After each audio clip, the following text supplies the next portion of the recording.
July 25th, 2022. Robert, can we have a roll call? Of course, yes. Commissioner Wilson? Here. Commissioner Bessel? Here. Commissioner Appling? Here. Commissioner Loseth is not here today. Commissioner Norton is not here today. Commissioner Waller? Not present here. Commissioner Worson? Here. And Councilmember Fairhouse? Good afternoon, I'm here. All right, I guess we have a quorum. We'll move on to the land acknowledgement statement. The Flagstaff Open Spaces Commission humbly acknowledges the ancestral homelands of this area's indigenous nations and original stewards.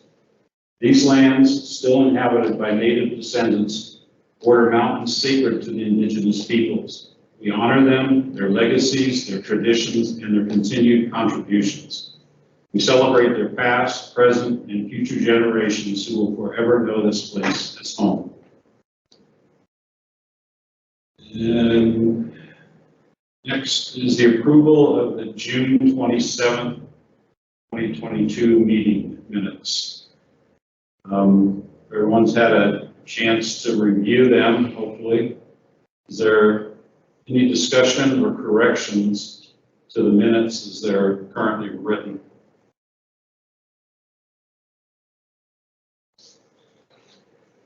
Hearing nothing.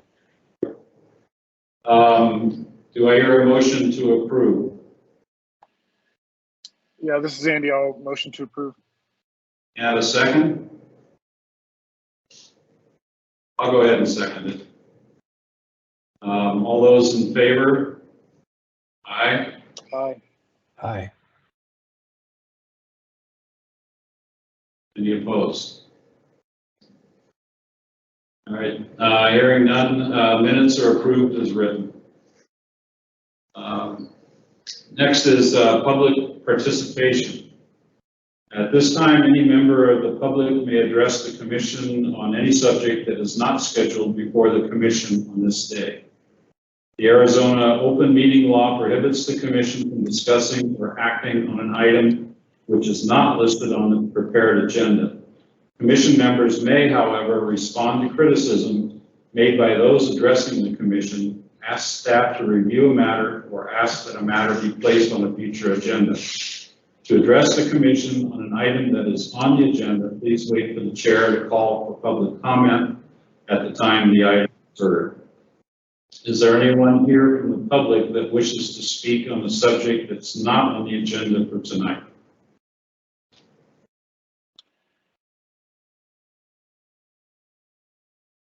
There's no public participation, Chair. I'd like to. Commissioner Bruce Outland, thank you for joining the commission, and Commissioner Jillian Worsham, thanks so much for being here. I'd like to provide an opportunity to both of you to do a quick introduction and maybe tell us why you're interested in serving on the commission.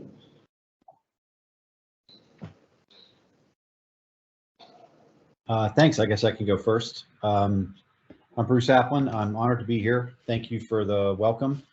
Longtime Flagstaff resident, and my chief interest is number one, I'm an avid user of open space and youth supporter, and number two, I've got some professional experience working as a chief ranger for the National Park Service, and so I hope to leverage that to give back to the community. So thank you again for the welcome.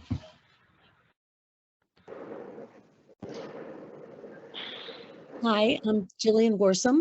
I am a retired science teacher in town.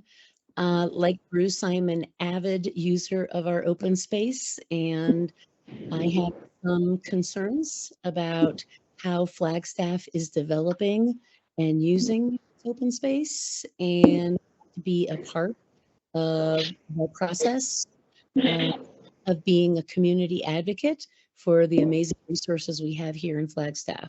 And I am also a long time resident of Flagstaff.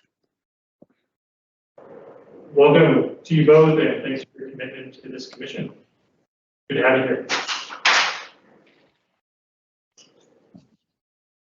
All right. On to the business items. First up, I guess, is Schultz Creek Natural Area Detention Basin Project. Requested action on this is informational and as a discussion item. Robert, is there anything you want to preface before we introduce Member Schenk? I'm happy to answer any questions for the commission tonight as far as it pertains to our program, and I will go ahead and turn it over to Shane. Thanks for being here. Well, thank you, everybody. My name is Ed Schenk. I'm Stormwater Manager here at the City of Flagstaff. Today we'll go over the proposed Schultz Creek flood mitigation as part of the pipeline fire of this year, 2022. So just to give a quick agenda of this informational item, I'll go over the fire, the flood risk from that fire in Schultz Creek, proposed mitigation strategy that we're talking about today, some of those costs and benefits, and then open it up for discussion. So a quick overview for those who are not familiar. This graphic shows some of the more recent fires in the Flagstaff area. You can see the overlay for the 2019 museum fire that obviously caused quite a bit of flooding and continues to have flood risk for the east side of Flagstaff. The 2010 Schultz fire that caused quite a bit of flooding on the east side of Flagstaff in the Downey Park area. And then the two fires of this year, the 2022 tunnel fire that burned into the Schultz fire, burned scar, and then the more concerning one, the pipeline fire. So pipeline fire burned on both sides of the mountain. This is roughly a 25,000 acre fire that had impacts on both sides. On our side of the mountain, on the City of Flagstaff side, the biggest impacts were to Schultz Creek. This photo is from the helicopter back in June. Kind of shows one of those areas in the upper watershed, the steep slopes, some of the severe burn area that we have within the watershed. Here's a map of that Schultz Creek watershed. So the entire watershed is about 4,000 acres. We had about 1,000 of those acres, so about a quarter of it burned in this fire. So what we're looking at here is the kind of blue lines are the watershed boundaries. So the sliver that's in here is Schultz Creek. The sliver that's over here, the smaller one, that's what we're calling Chimney Springs. Which kind of feeds down. They both feed in the Rio Flag. One's more in the Cheshire area, where Schultz Creek comes down more into the Coconino Estates, Tiger Springs and Coconino Estates. On the farthest right section, where you see that government tank, that's Weatherford Canyon. That actually flows east towards Downey Park. It's flooded fairly severely several times already this year. So we've been, I don't want to say lucky, but we've been a little bit more lucky on the city side. We've only had one flood so far from the Schultz Creek side.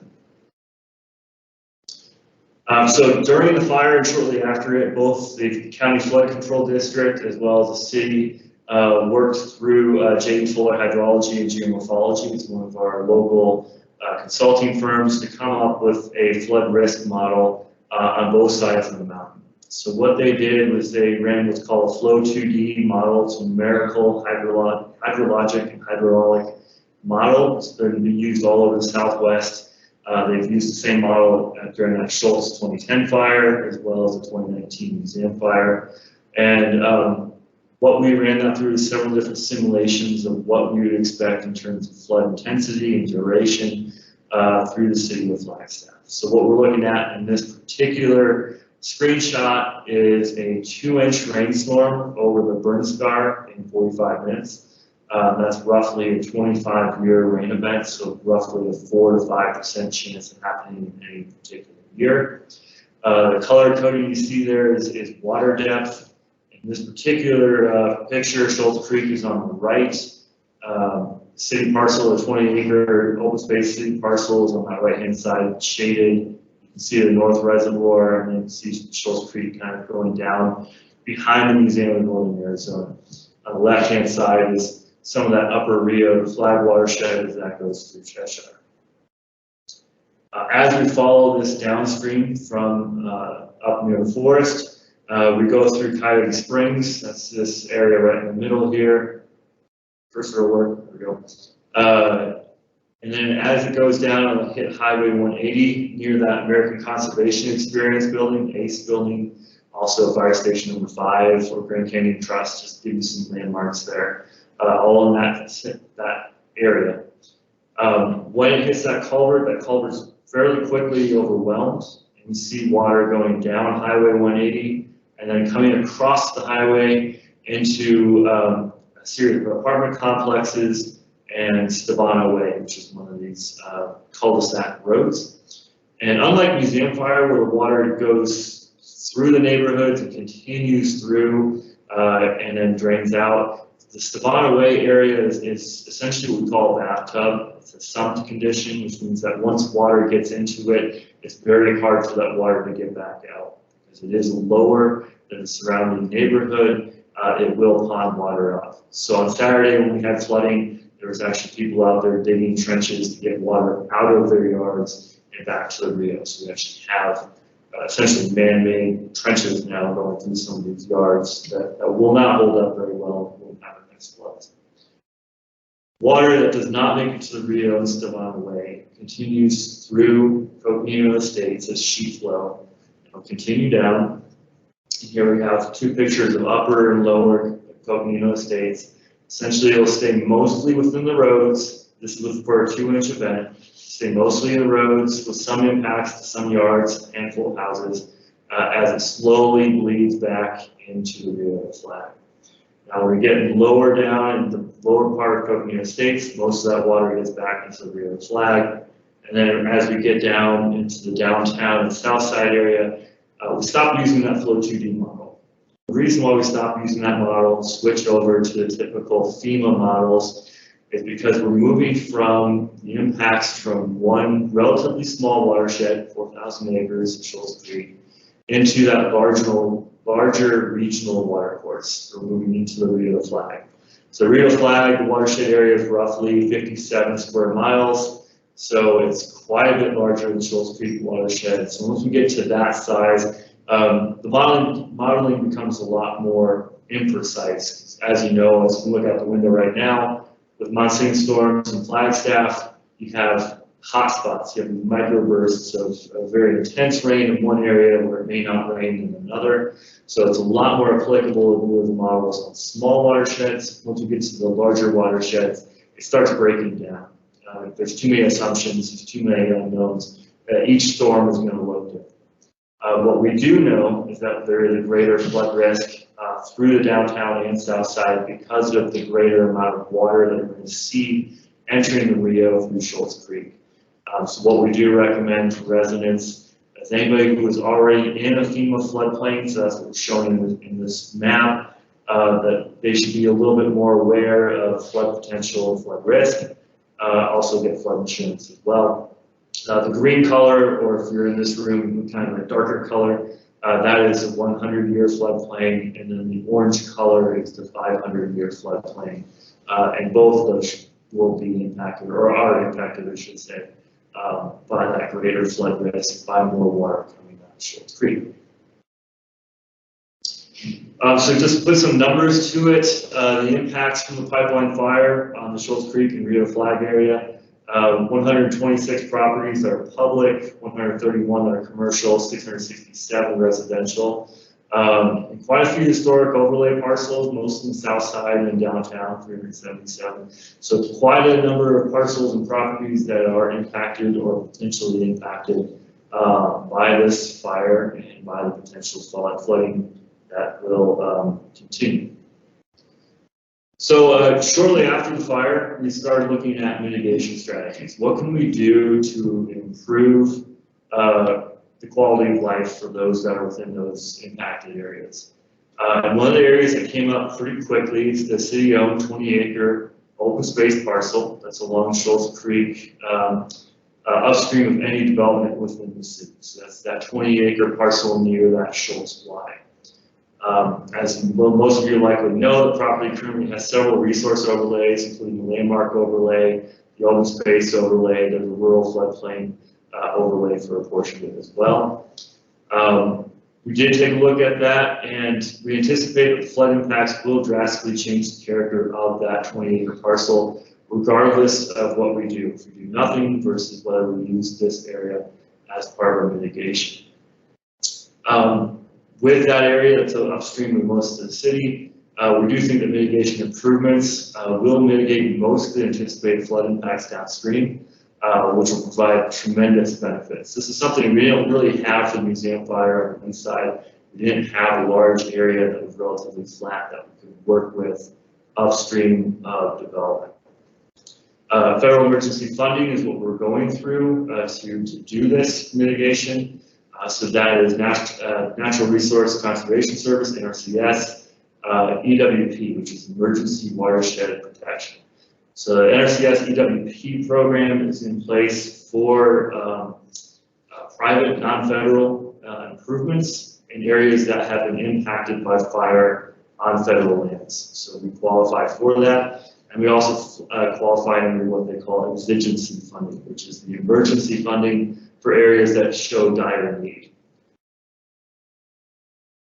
Give some idea, most people probably already know this, but just to give some background of what we're talking about. So we're talking about that 20-acre parcel near the Schultz Y, and the map on the left, it's that square, sort of magenta or pinkish square in the top part. And then on the right, you can see that square with the rough footprint of those detention basins. As I mentioned, that parcel will change regardless of what we do or do not do within it. What we're looking at here, this map, this is a 3-inch rain event and inundates most of the parcel. And this is with clean water, if you want to call it clean water, so it does not show any debris or sediment, which obviously we see quite a bit of coming off of a flood scar. So the actual impact to that parcel will be quite a bit more than what's shown in that map, just due to the amount of debris and sediment. What we call sediment bulking, so essentially the more sediment that you put in the water, the bulkier that water is, it has more material in it, so we should expect greater impacts than what's shown. Also, there's been a couple of NEU studies for Schultz Creek specifically that show that there's considerable risk of sediment and debris flows if there was ever a fire in Schultz Creek. So obviously now that we've had one, we do have higher expectations of sediment and debris flows. And we're seeing this on the east side of Pipeline, on the county side. They've had some very damaging and intense debris flows coming off that side. Also, recent events show potential for several feet of scour and or fill within these areas. So some areas scour quite a bit. I was just up near Waterline Road, had, up to 20 feet deep scour holes in some of those areas. And then other areas fill in. So one portion of Waterline Road I was on had probably 10 feet of new sediment on top of it. So that's to be expected also down in this area. I give some examples in terms of visuals. On the left, this is Wapatki Trails on the east side, up in the Donny Park area. After just a small rain event, 1.5 inches, you can see there's several feet of sediment debris that's within this forest area.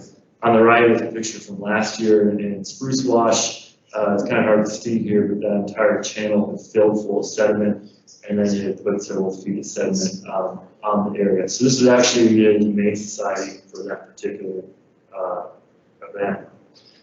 So example of typical damage, this is Weatherford drainage back just 2 weeks ago. An aerial drone image of some of the damage and the extent of it. So this is very similar to what we expect on the Schultz side. So again, just kind of showing this 20-acre parcel is going to see heavy impacts either through natural processes or through this mitigation we're talking about. Okay, so getting to what we are proposing for mitigation in this area. This is a series of detention basins within that 20-acre parcel. North on this is to the right, so it's been shifted over so you have a better view of it. Essentially that first basin, that kind of oddly shaped one, that is meant to capture a lot of sediment, and debris, the burned logs, etc. Capture that within that area, and then it will flow through into the second basin, in the middle, kind of sandwiched in there. That will also collect sediment and debris. By the time you get to that third basin, you're really dropping out water. So the hope is to allow some detention of water there, and then it will flow back into Schultz Creek from that third basin. And the anticipation is to capture over 40 acre-feet of water in these three basins. And by capturing the amount of water, we're going to drastically reduce the flood potential downstream. This is really hard to see, so I'm going to skip through it pretty quick, but this is just a profile view of those basins, just to show that they stair step down. Each one is several feet deep and can collect that sediment, debris, and water. So project benefits. Over on the left, you have a table and then a figure. So the top table is really the one I'm kind of focused on.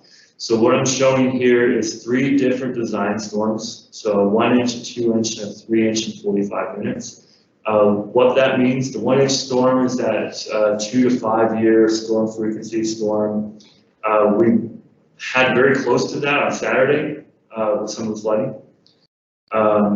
The 2-inch storm is what we model to. That's roughly a 25-year storm, and the 3-inch storm is a little greater than a 100-year storm. So this is in terms of precipitation recurrence intervals.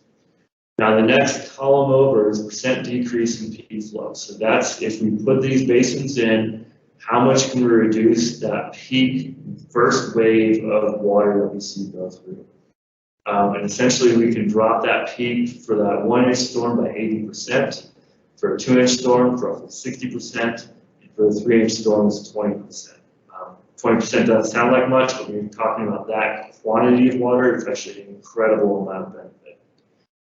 Next column over is percent decrease in flood severity. So what that's looking at is we have culverts, we have channels downstream of that 20-acre parcel, and we know roughly how much capacity each one of those culverts and road crossings have.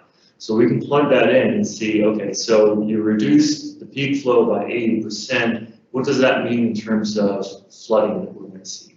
So with those basins, the flooding that we saw on Saturday would not have occurred. 100% of the flood severity would have been taken up by the basins, and then any water that went downstream would be metered through the system within channels and within culverts. So all flows contained within the stormwater system.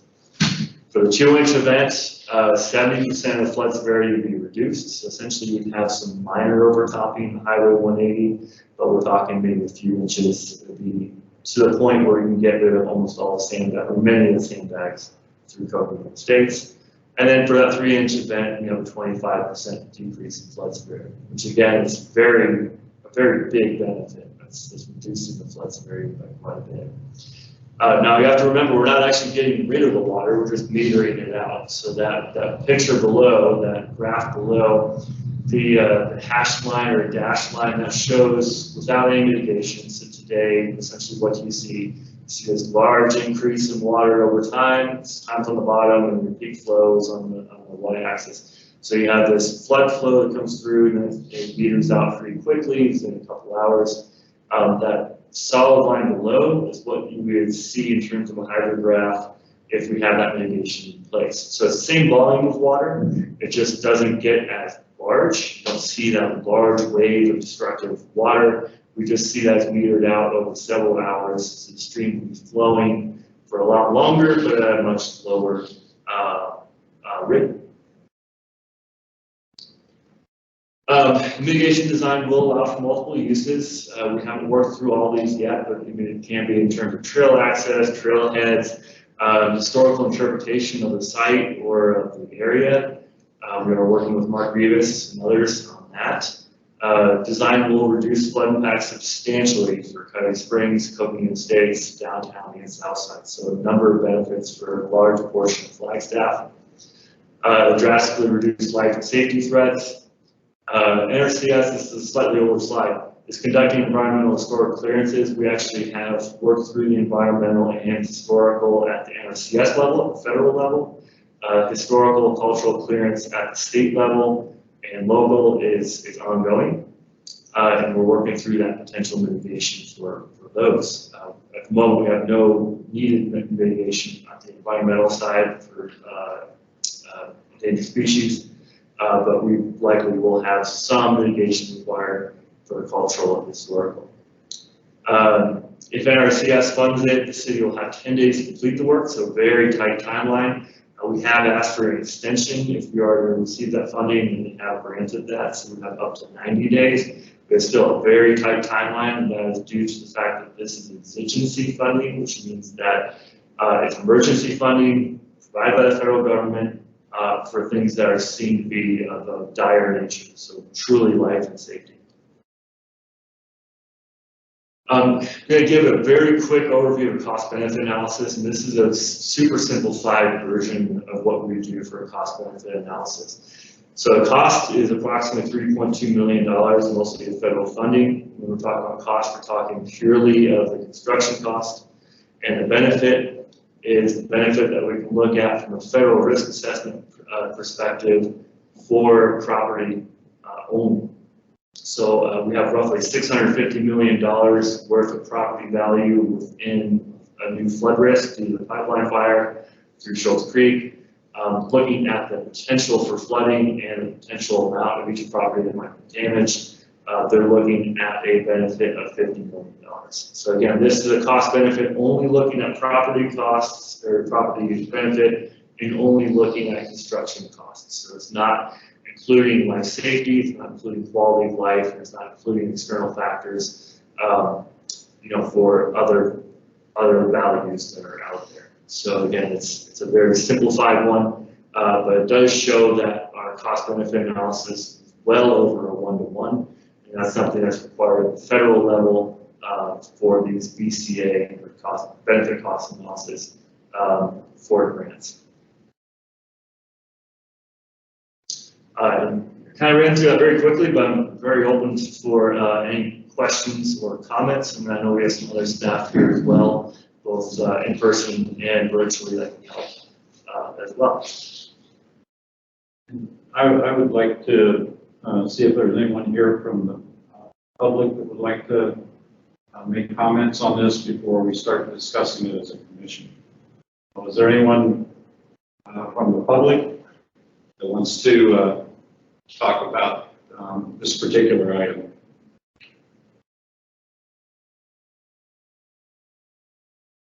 Hearing nothing, I guess we'll take it internally then. And does anybody want to start the discussion?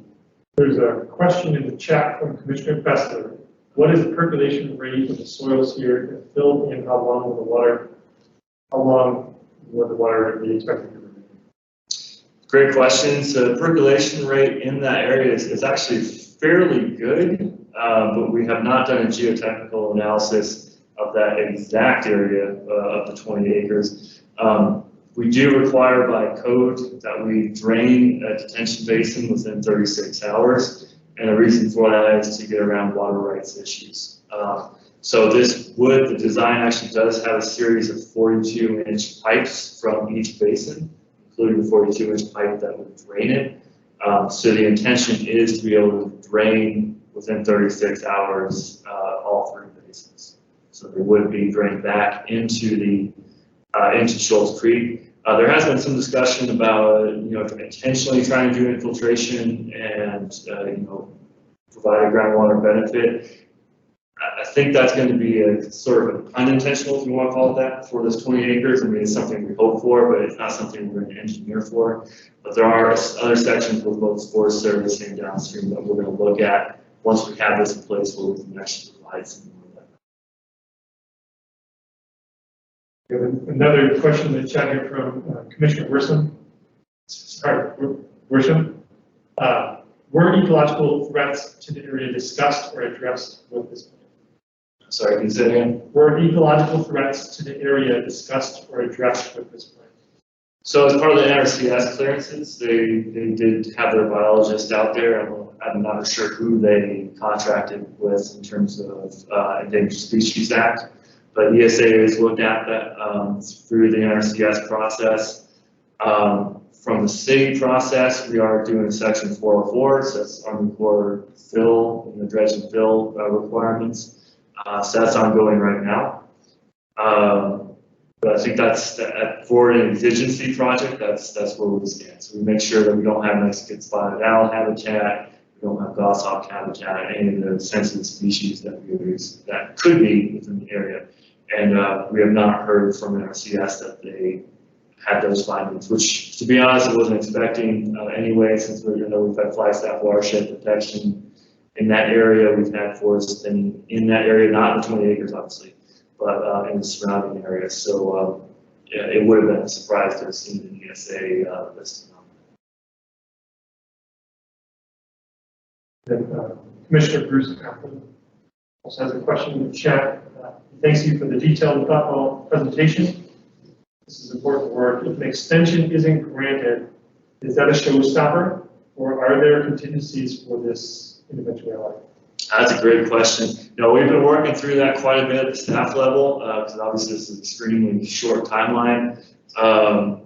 No, we have actually reached out to contractors, seeing what the likelihood of doing the work within 10 days is. Obviously, it's a very tight timeline. I know there's been at least one, if not two, large contractors that said that they would be able to complete that even if we were stuck to the 10 days. Now, I'm pretty sure, and Stacey can speak to it, I'm pretty sure we were granted that 90-day extension. So I think we probably will be running under that 90-day. Great question. Thanks, Rebecca. And you can see another question from Commissioner Fessler about where will the filter be removed and where will it go. Some of it will be used for the berms. I know there are some other private landowners that are interested in some of the fill. We'll have to work through the legality of that, make sure it's not under a gift clause. And then there's some other areas that can use the fill. Our expectation is any rock that we will find will probably be repurposed for some of the grade control and erosion control that might be needed. If any fill dirt does make it to the landfill, it will be repurposed because it is clean. It will be repurposed for that environmental cover that the landfill is required to have. So we do hope to repurpose the majority, if not all, of the export material. All the questions in the chat. I guess I missed it earlier. In terms of NRCS, we already have granted the funding, correct? So this is where are we on that? We're still waiting to receive the final one. Okay. Thank you.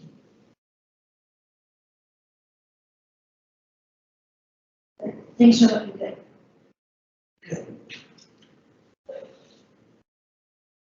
I was curious, with the shortened time frame on the project, how confident are you in the design that has been proposed?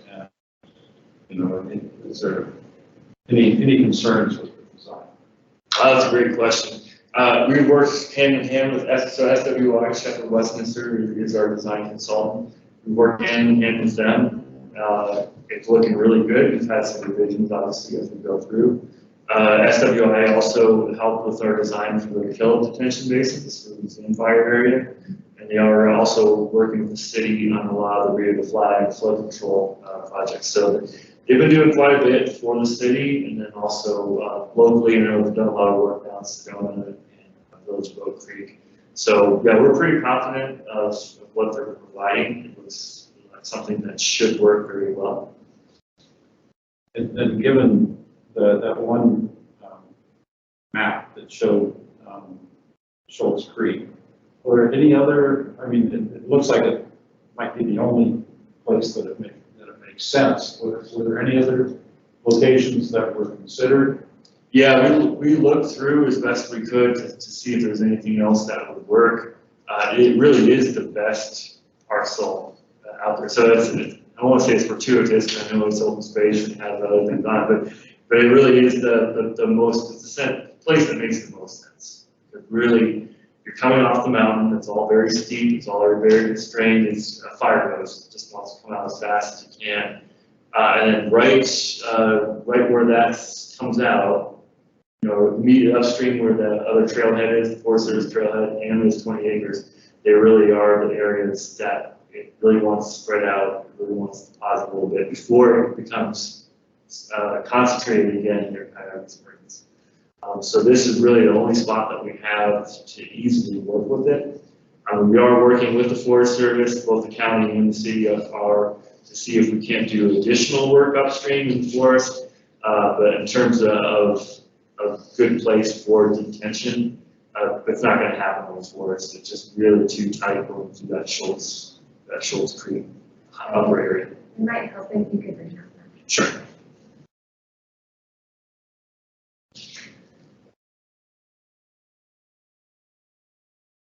Yeah, so I don't know if you can see this, I don't know if I can zoom in at all. Yeah, so you don't have it on this image, but immediately upstream of this is very constrained. Then it spreads out a little bit on the forest side, and that's where their trailhead is, as well as their archaeological site just immediately upstream of it, which I honestly don't know what it is, but it has those concrete foundations and has a sign for it. So we're working with Forest Service to do more mitigation there. But then when you get down to 20-acre parcel, that really is our best location.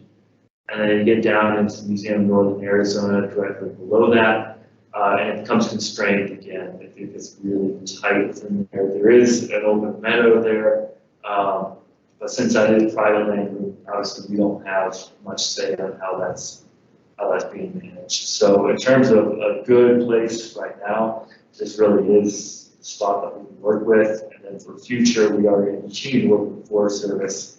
It tends to be a longer process to see what we can do upstream, and then downstream of the museum. We do hope that we can continue conversations with them to see what we can do in terms of meadow restoration, if they're interested in meadow restoration or anything similar in that direction.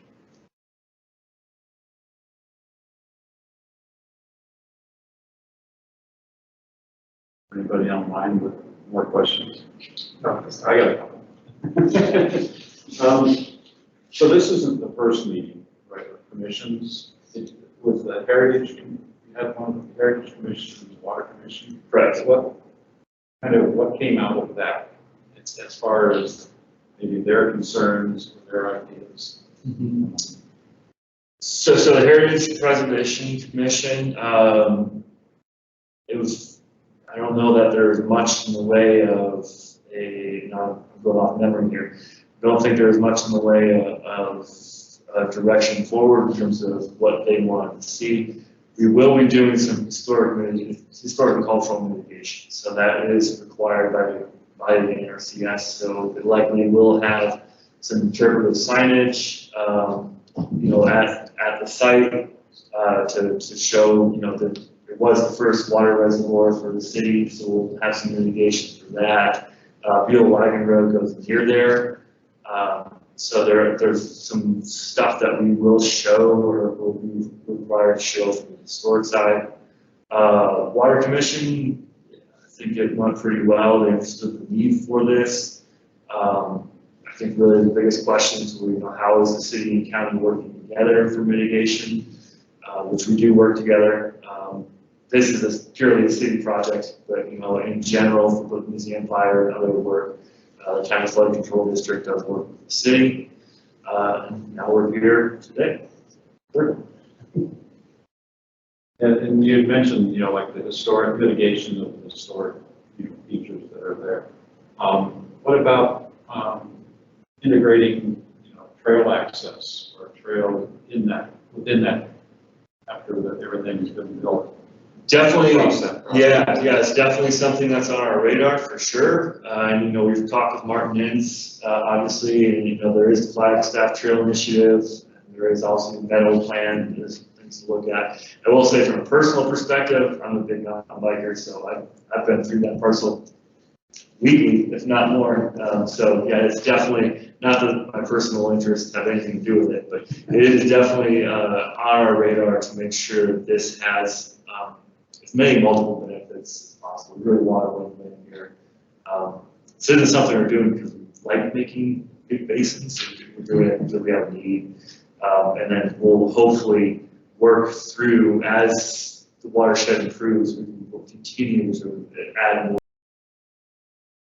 Fortunately.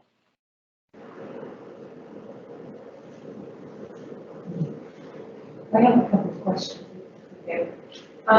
Okay. So the original Flagstaff reservoir there, that's my understanding, is that going to be one of the basins?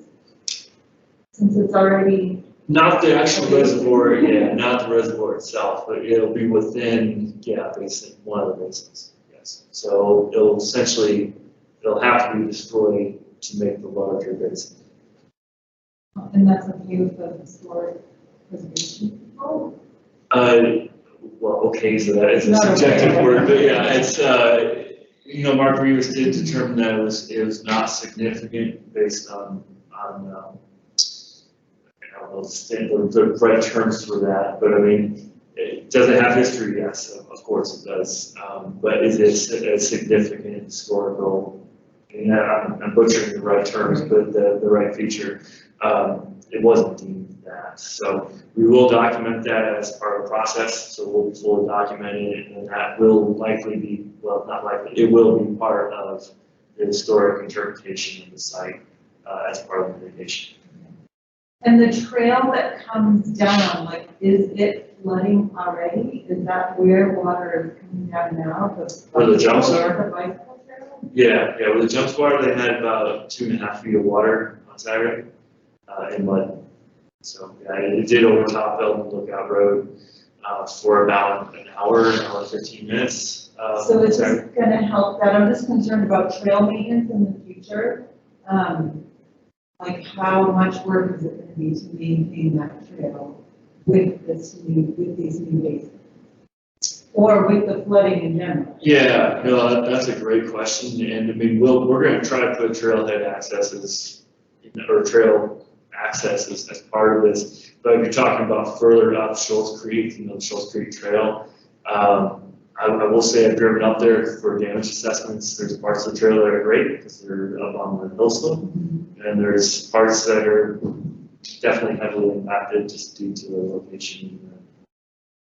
And that's really more of a question for the Forest Service because they're the ones that are going to maintain that. But right at the trailhead. Right at the trailhead, yeah. Right now, that's impacted, and honestly, it's probably going to take a little while for that watershed to recover a little bit, where they can actually get in there and assess the best alignment of the trail. But that's speaking out of turn. That really is getting more on the trail builders and planners. And what, I mean, invasive weeds move in when we go disturbing the soil, right? So is that going to be, is that part of the plan to address invasive weeds? So part of the project will be what's called a SWIP. So that's your man, just totally lost what SWIP actually stands for. What's erosion control? Yeah. So we do actually have a seed spec at the city we use for native cover. So we want to make sure that when we stabilize those slopes, that we are using native cover that's appropriate. That's obviously going to be drought resistant and still provides that erosion control. So we will use. I think Robert, you have open space seed spec. We developed one for McMillan Mesa. Okay. Yeah, the phase 4. Yeah, so it may be that, it may be slightly different, but we'll make sure that we have an appropriate seed spec for that particular ecotone or ecotone, not the right term, but yeah, for that spot. Because yeah, we don't want invasive weeds. Actually, even within stormwater, we have an invasive weed program that's small, but we want to make sure that we're not, spreading thistle or knapweed or whatnot into it. Commissioner Worson has another question there. So, did your data models take into account the prospect of greater impacts of flooding from rapid climate change? Does the city have other ideas to reduce flooding within Flagstaff? Or flood places Band-Aid? No, great questions, and we work quite a bit with the climate program, with Nicole's program over in sustainability, and it's definitely something that we're adapting to quickly. Not just only in the city, but I'd say at a national level in terms of floodplain management and storm management. Most of our staff in stormwater are CFMs, certified floodplain managers. That's that's administered through the Association of State Floodplain Management. And the reason I bring that up is, one of the things we grapple with right now is climate change. And by we, I mean all people that are involved with flood management, because it's a big deal. It's a big deal here, obviously, but it's a big deal throughout the country. We just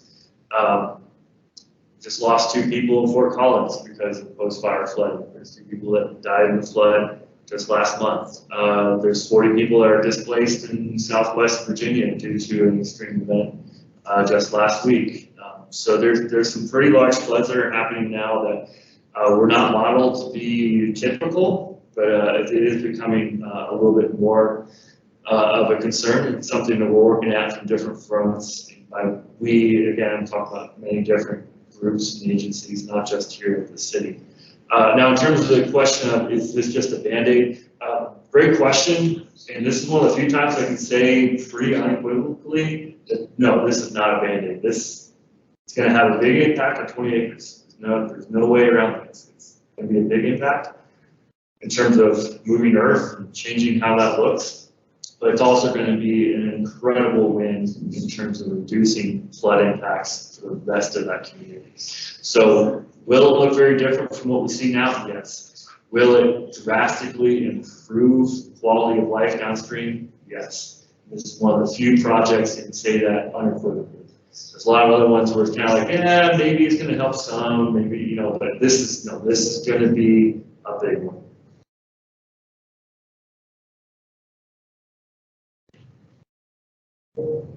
Are there any other questions or comments? Another chat here from Mark Mintz. For reference, the Forest Service intends to decommission the existing trailhead along Schultz Pass Road. The trailhead provided here as part of the project could be its replacement.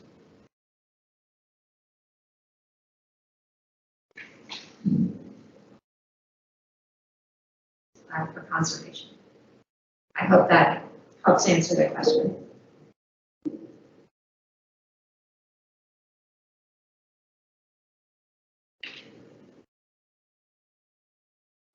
Any other questions or comments before we move on?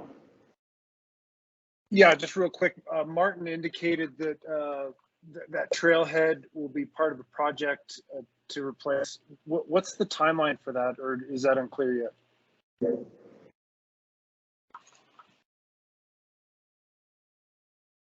Oh, is that a question for me? You want to try? I can try, yeah. It's news to me that Forest Service is intending to decommission their existing trailhead. And Martin is here. Yeah, maybe Martin can provide more. But yeah, we're hoping to provide multiple use from the stormwater perspective, but maybe Martin can more. Wake up. Yeah, and if you could put the image back on, it kind of showed the improvements. The one that's kind of was north to the right. That might be the good one.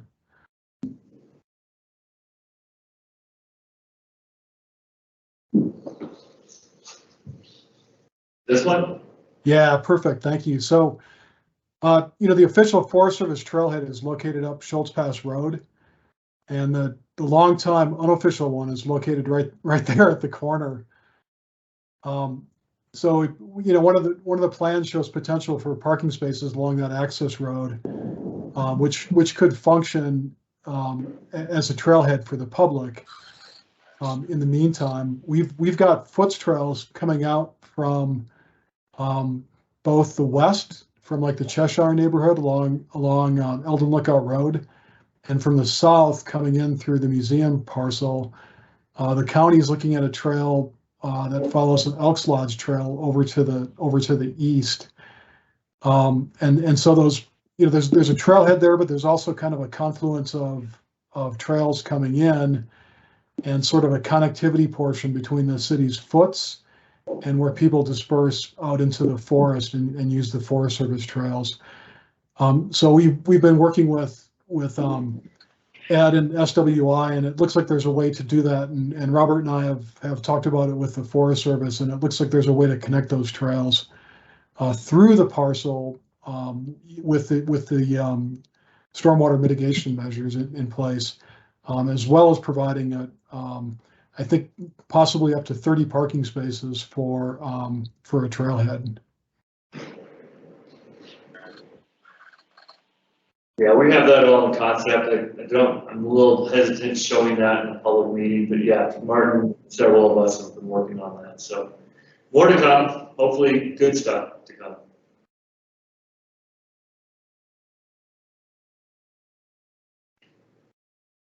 So on this plan, where is the existing informal trailhead?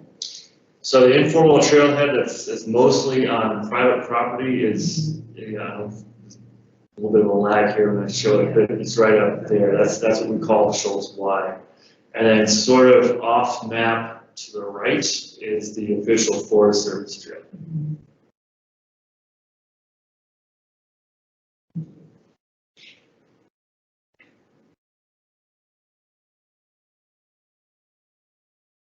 All right, any more questions or comments?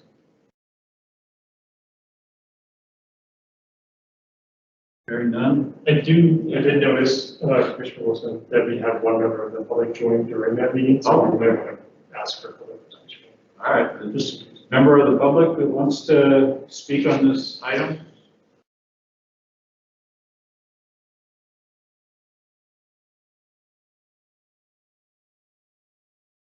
Hearing nothing? I guess we'll move on to the next item, and thank you. I'm sorry. I had one other comment. Commissioner Mary Norton. She was unable to make that meeting today, and she did provide an email on this topic. Very short and to the point. She just said that she understood this open space needs to be used for greater good and safety for city level vacation. She wanted to make sure. Okay, thanks. Thanks for sharing that. And I guess thank you for Schenk for being here and answering our questions. Yeah, thank you for the time and for the understanding. Obviously, it is a big deal. Keep us up to date. All right, thank you.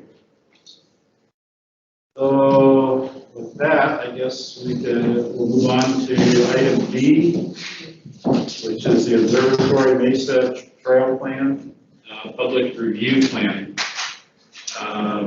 This is a informational and discussion item for all of us. And Robert, do you want to start us off on this? You bet. Thanks, Commissioner Wilson.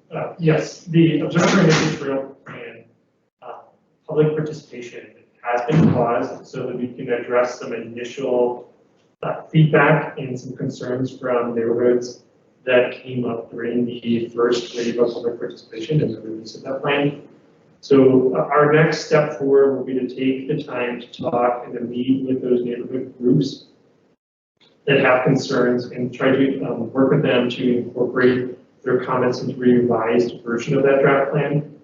And then once we have completed that with those immediate neighborhoods that have left Observatory Mesa, then we will restart the full public engagement process, including the community forum survey and the public meetings. So all of the dates of the community forum and the public meetings are going to change since we do have to delay to hold those neighborhood meetings. So we don't have a new timeline established, but we will work to keep everyone up to date as details kind of come together. The comments that we have received to date, we are going to be reviewing them, and we'll make sure to include those comments while we're contracting or to consider them. So I just wanted to provide that update so folks have questions. They know that the community forum has now closed. You can still view all of the comments online at the Flagstaff Community Forum under the closed topics. And then the plan that was published initially has been taken down from our website until we are able to meet some of the immediate concerns that were brought up. Are there any of those neighborhood meetings already scheduled or planned, or? We do not have any neighborhood meetings scheduled this fall, but we will be working on it. Any other commissioners have any questions for Robert or comments? So with that comment, that the next, of the forum or whatever, in August 30th, that July, that's the one that you talking about? Yes, yeah, I know some of the commissioners had volunteered to help with that public meeting. So until further notice, we will not be doing that. We will have to reopen it.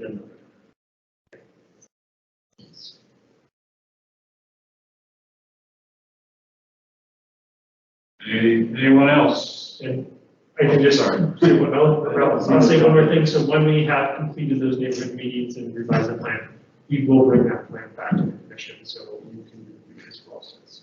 So that will be in September, maybe? We'll see, yeah, I don't know yet, yeah, it might be a little longer time than that. All right.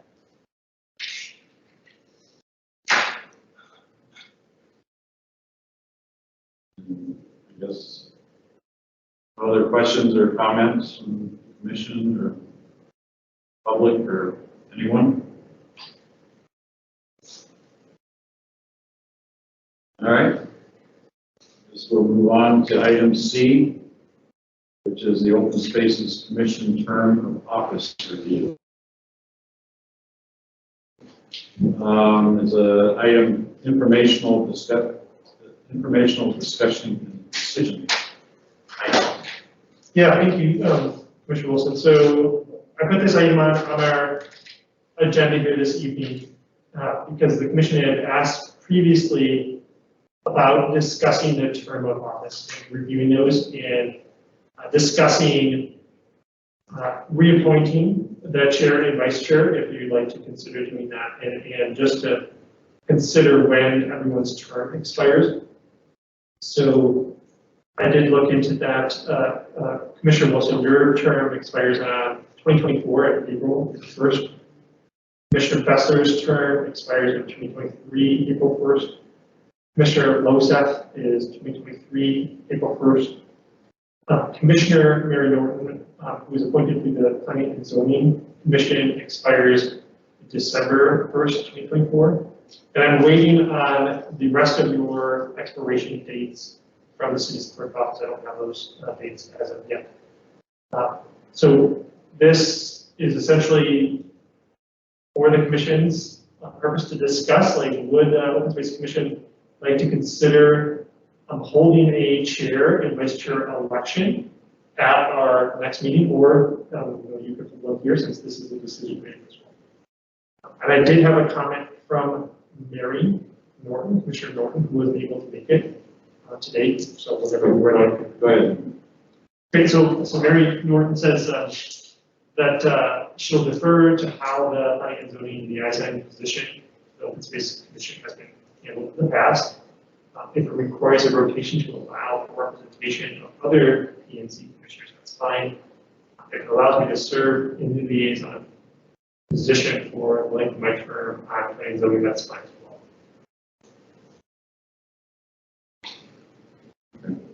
Well, I do have. Sorry, Robert, I was having a hard time hearing you you were referencing your position.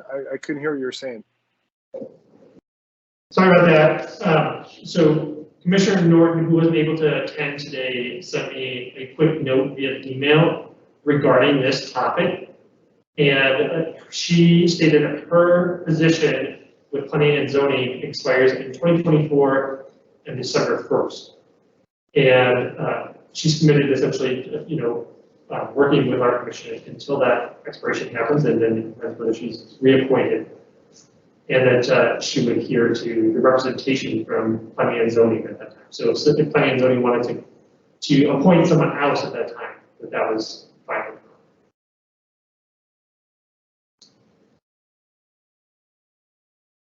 And I do have a comment as well. I've been the chair for a little over 2 years now, and I do think that it's time that someone else, could lead the commission.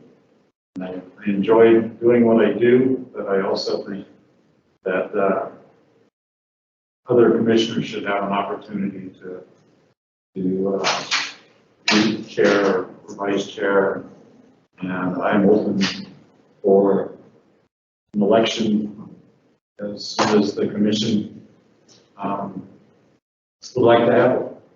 I mean, that's my 2 cents.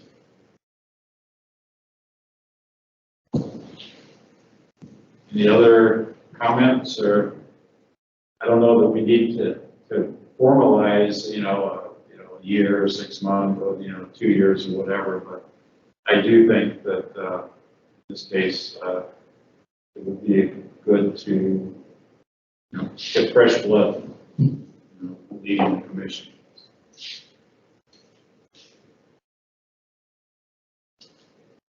Thanks, Commissioner Wilson. So I'll just add that, it's up to the commission how long you would like the chair and vice chair positions to be. And so if the commission would like to put like an election or a voting process for next meeting, I'm happy to add that to our agenda for next time, or if somebody wants to make a recommendation for someone as chair and vice chair, they're welcome to do that next time. So what is the consensus of the commission? Did we hold a vote next meeting? And, I have a question. Yeah, Mike. Okay, go ahead. Go ahead, Andy. Oh, sorry. Yeah, I was just going to say I'm fine with doing this next month at our meeting. We have some brand new commissioners. I want to be sure they feel comfortable and knowing what they're getting into if they decide to run. So gives folks a time to talk to Robert if you have questions, or any of us. But yeah, I think that would be helpful. I think that's a good idea. So if any of the new commissioners, have questions or want to sound out the position with Robert, that's probably a good idea. And maybe we do this next month instead of trying to do it tonight. So if everyone's in agreement and is here, then we'll do that next month. I'm too new to speak up, really, so I still to my own learning and such. So but if that's needed to be done, so it's needed to be done.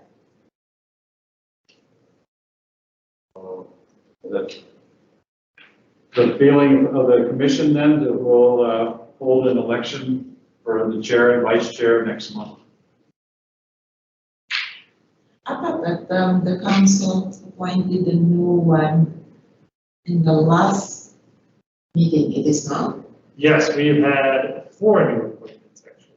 So we have 4 folks that are new to that, relatively new to the commission. Oh, okay. Yeah, and so if we're done with this agenda item, I think that leads right in to the next one. Okay. So the next one is the field trip plan, MD. Yeah, so last time we chatted a little bit about just introducing the commissioners to all of our space, and giving a little bit of time to get to know one another. And we had tried to organize a field trip up to Observatory Mesa this month for our meeting, but because of the items that we had come up for our agenda, we decided that we needed to be in a more formal setting. And so I'd like to just kind of feel out the commissioners to see if we would like to continue to try to hold that field trip. We had talked about holding a field trip at Observatory Mesa, and I thought maybe August or would be an appropriate time to do that. We do have a recreational van that we can use to support that meeting. Although I think that when Mary Norton also responded to this agenda item, she does have some concern about COVID, especially since numbers are currently up right now. So we could or could not use that van, doesn't really matter. We could all drive independently if that seems safer to everyone as well. There is a walk on Observatory Mesa that the commission was interested in doing. We could walk from Thorpe Park to Railroad Springs. That's 3.6 miles one way. And I originally thought we could either all carpool to Thorpe Park, and then we could shuttle the van over to Railroad Springs and drive you back, or you could all park at Thorpe Park, and we could do something similar as well. Or, you know, if we are concerned about riding all in the same vehicle, certainly understandable. And we want to err on the side of caution, we could just do an out and back. And we could do an out and back from Thorpe Park or from Railroad Springs, whatever the commission feels like it might be most beneficial to the commission.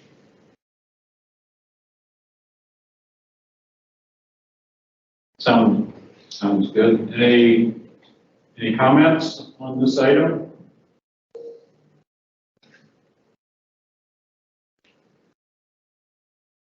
All in agreement? Yeah, it's great. I'll make whatever we can do. So I'll prioritize the time and place. I'll be there. So Commissioner Worson said yesterday that it would be very beneficial to be more familiar with the spaces. So, and Bruce commented on that as well.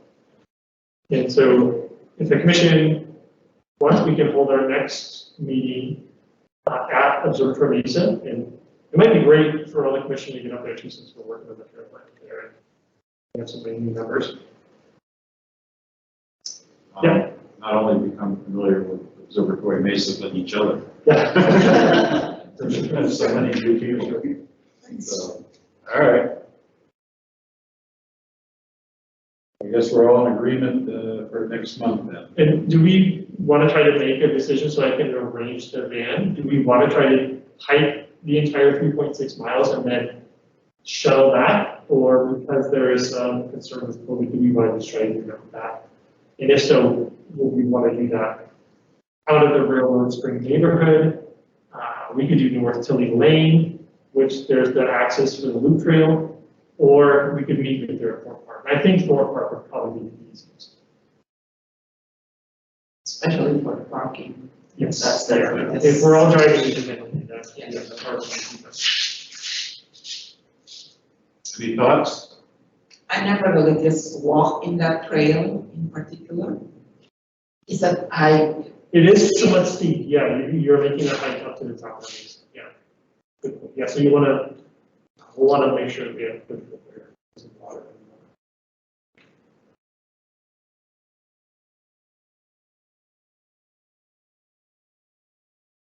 I think with the fan will be really good, you know, well, I don't know.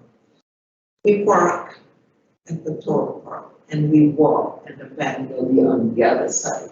That was what I was originally thinking, but you know, even if we masked up in vans, we would be in close quarters.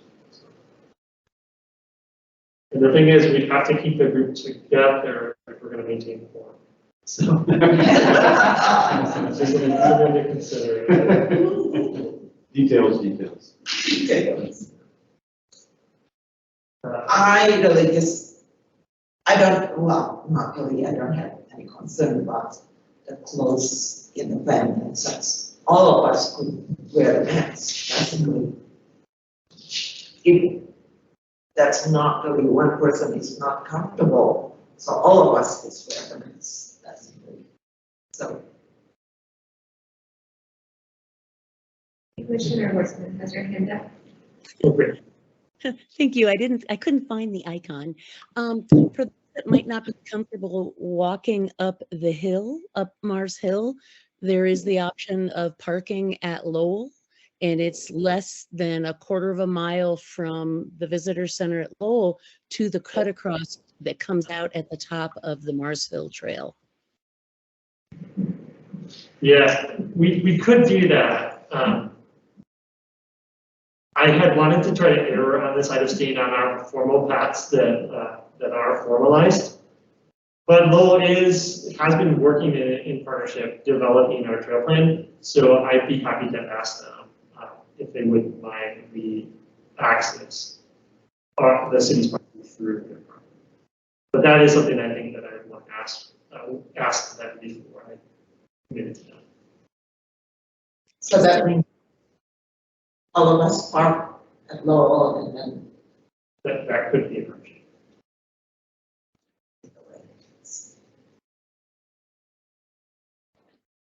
Did you see the other Yeah, question? this is Andy. That works for me. We can meet at Lowell and then go from there. Great, thanks. Commissioner Preston. Yeah, Commissioner Worson also wanted to know if it could be kind of on the rain. So yes, we can make it weather dependent on rain. I think if there's lightning or then yeah, we'll have to cancel it. And maybe we'll just cancel the meeting. If it's raining, maybe just come prepared for it, but we can check the weather and send it to you a lot in advance. Or just like plan a meeting and such as plan B, because the plan A, we will know, say, 3-4 days before that. So we could, go or not. Well, we'll need to post the agenda Oh, that's 24 hours in advance, and the public needs to know where you're going to be. So I think if we cancel the day of because of rain, it's probably better to just cancel the meeting rather. That's why I said it's like 3-4 days prior to that to fulfill the 24 hours. Right. Yeah, if we could update the agenda, like if it's like this week and we know, although it's probably perfectly clear over there now. No, I was not there. It's raining so hard. That's why I was like waiting. Yeah, we can play that a little bit by ear, just remembering the 24-hour notice. Yes, it's like 3-4 days. We will know, right, how the weather prediction is. Yeah, Councilmember House also had a comment. She said she was interested and she's mindful of COVID numbers, COVID discretion. Feel best as to proceed. I'm comfortable with whatever the decision is. Well, I will get a plan for an out and back for now. And I can propose a couple of different options for that out and back, and then the commission wants to weigh in what they feel would be most beneficial via email, and then I can say if that's helpful. So that's something I'll. It's like the Couple middle. weeks. Yeah, I'll send out a little poll. Sounds good. All right, moving on to item 7, reports and updates. Council representative report. Councilmember House. Do you have a report for us? I do not have anything for you guys this week. Council is on break, so we're not actively talking about very much, but I will make sure if there's anything coming up on our agenda as we come out of break, I will let you guys know. All right, appreciate you being here. Open space management. Robert? Yeah, I sent you the reports in the last couple of months. We haven't quite finished our report for this month. We've been working mainly on a couple of grant applications. We completed the Catula for the people grant, and Sylvia, who's my colleague, has been working on reapplying to that. Sylvia, do you want to tell me about that? Sure. So we got a heritage education grant from the Arizona State Parks a few months back to fund an open space educator, and it covers about 75% of a full-time equivalent. And so we are doing a couple of grant applications to cover the rest of that open space educator position. So one grant application was to the Tohono O'odham Nation. They have to give away 12% of their earnings at a casino, and they can't give it to like another tribe or themselves. It has to be a city or a nonprofit or a town. And so we applied for that to cover the rest of that open space educator position. And also applied to the Kachula for the People organization as well. So I don't know if any people are familiar with them. I wasn't terribly familiar with them. They're a company in Flagstaff, and they make gaiters, right, that cover your boots. I'm going to try them out at the next weed pull, see if they keep the weed seeds off my shoes. And they also make the ice things that go over the bottom of your boots when you're hiking so you don't slip and climbing and stuff. And so they're a member of the 1% for Good, I think it's called. So they give 1% of their sales away through this Kachula for the People. Thanks, Sylvia. And then we're also working on a visa plan grant for approved for visa. We did a weed survey up there with some support from a partner for 2,200 acres. And we identified numerous acres with invasive weeds. So we're working with the Department of Fire and Forestry Management to put in an application. That is due this Friday. And so we're working on getting that. And I'd like for the commission to consider a letter of support for that application. So I wanted to mention that in that to and from here, the commission's up for that. But also I can address any questions that the commission has about our report. So in terms of letter of support, could you address and what you're looking for? Maybe that's email it to me so I could just where to send it. What the gist are. If the commission is okay with that in total, that can come as a group. Oh, that's a good, okay. So not really as individual. Okay. Sounds good. All right. Item number 8, informational items to and from the commissioners and staff. Any commissioners have any informational items that they want to bring up or share with the commission?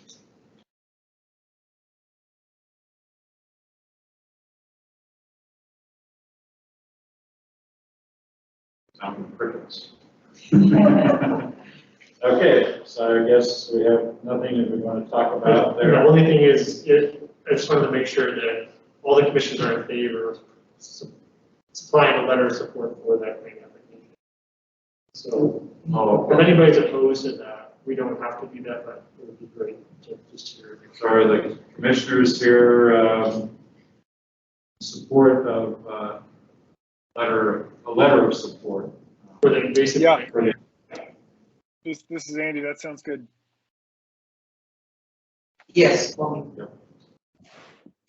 Yes.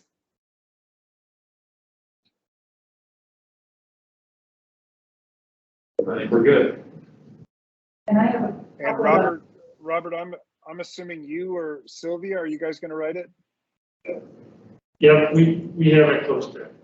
We're getting it. It's got to be well crafted and articulate, of course. I'll send it to you, Commissioner President. Thank you. So we had a couple of. Yes, a couple of 2 items, I guess. So after 6 years of having an AmeriCorps Vista program with the open space program, we were only supposed to have it for 3 years, but we managed to have it for 6 years. So that ended in July. But because we had the new open space coordinator position approved by the city, we can continue that work. So that's good. And we, together with the Arizona Watchable Wildlife Experience, we put on a bug safari at Francis Short Pond on July 9th. Over 200 people attended that, lots of parents with their little kids to touch the disgusting bugs, cockroaches and spiders. And we have 2 events that are coming up. One is an invasive weed pull this Wednesday, day after tomorrow, from 5 to 6:30 p.m. Usually we do them in the morning at Picture Canyon, but we're switching this one to the evening at the Thorpe Park Annex, where the Mohiam Garage is. So if you'd like to join us for that, I think I sent everybody an email this morning about that. And we have an invasive weed workshop coming up too. Some of our open space stewards said, why don't we train Adopt an Avenue stewards and Adopt a Foot Trail stewards? And now there's Adopt a Rio standards now, stewards now. And why don't we train everybody on invasive weeds so that they can not only clean up trash, but also at least report back invasive weeds and organize a volunteer event. So we're doing that on Friday, August 5th, a week from this Friday, at Fox Glen Park. And Barbara Phillips from the Arboretum is the main speaker at that. And there'll be pizza. Figure it's dinner time, we better feed people. At what time? 5 people will start gathering and eating pizza. 5:30 to 7:30 will be the program. 5:30. Yeah. And it's at the large Ramada at Fox Glen Park. Thank you. Any other informational items? Oh, and we're gonna hopefully plan another mushroom walk this year too. See, if you guys don't start from Thorpe Park, you might miss out on all the lobster mushrooms on the way up the hill. But I'll let you know about the mushroom. All right. Okay, I guess that takes us to item 9, potential future agenda items. Next meeting is August 22nd. Right. I'll let you talk about the agenda items. Oh, sure, yeah, these are been standing items on your agenda list here for a little while, and they're still in the works. But if there's anything in addition to this, that I can just speak real briefly. The Don Weaver Trail alignment, we have been working with Flagstaff Trails to develop a concept for that. When we have a concept developed with that, we'll put that on our agenda. So that should be coming in the next couple of months. And the other commission priorities are kind of in the works. But if the commission would like to see any additional agenda items for August or for another future agenda, I would have. Anybody have any thing they'd like to see on a future agenda right now?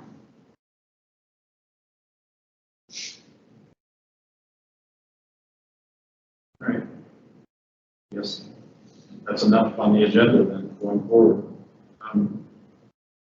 So now we're down to adjournment. Do I have a motion to adjourn? Is that Don Weaver Trail alignment? The Don Weaver Trail alignment is a future agenda item.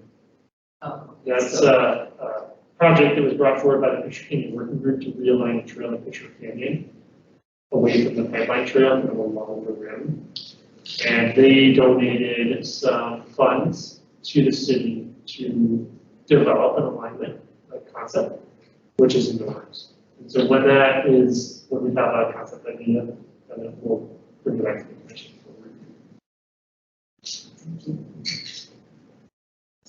review. Anyone else? All right. Do I have a motion to adjourn? So move. And a second? This is Andy, I'll second. All right. All those in favor? Aye. Aye. Any opposed? Hearing none, we are adjourned. Thank you, everyone. I'm sorry again. Thanks, Mr. Chairman. I tried to have it over this way for the rain, but it's like that way. You're on the west side. Take care, everyone. But Thanks for the meeting. Thank you, everyone. I'm not hungry, so that's why.